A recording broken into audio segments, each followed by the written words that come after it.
Hello guys! Today is Saturday and maaga pa, 7:30 pa lang. May work ako today, kaya maaga akong bumangon. So, I just want to share to you my daily supplements. Vitamin C for immune system. So, si-share ko lang siya guys. Isang lemon lang siya. Squeeze lang natin.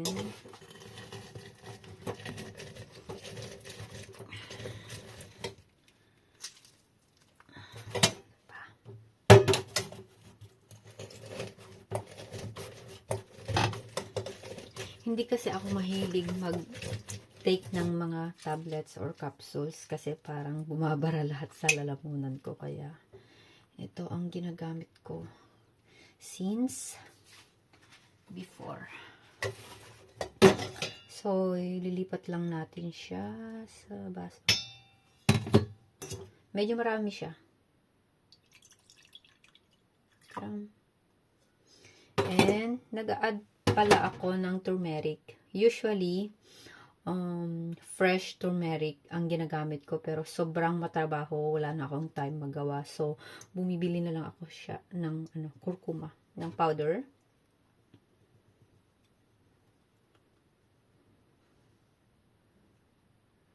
Medyo madami ito. Siya, kurkuma powder. And, naglalagay ako ng pepper for hormonal imbalance. Maganda ang turmeric, pampakinis daw ng mukha. Char. Para hindi ka tigyawatin. Pero parang okay naman kasi hindi naman ako tinitigyawat. Pepper. Pepper na. Usually pala, naglalagay ako ng chia seed. Pero, kagabi, kumain na ako ng yogurt na may chia seed. So, hindi na ako naglagay ng chia seed. Pero, dadagdagan ko siya ng oil. Olive oil. Extra. Kahit mga 1 teaspoon lang.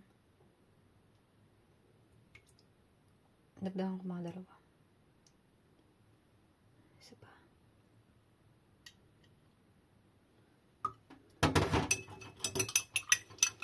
And, eto na. Yung iba, nilalagyan ng honey, pero ayoko talaga ng mga matamis na taste. Mas bet ko pa ang maasim or maanghang na taste. Kesa sa, ito lang siya. Everyday ko siya iniinom guys. Multivitamins ko na. May vitamin C na siya for immune system. Cheers!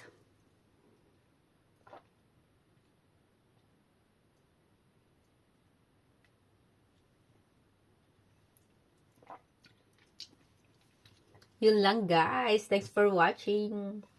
Papasok na ang kunyang. Good life!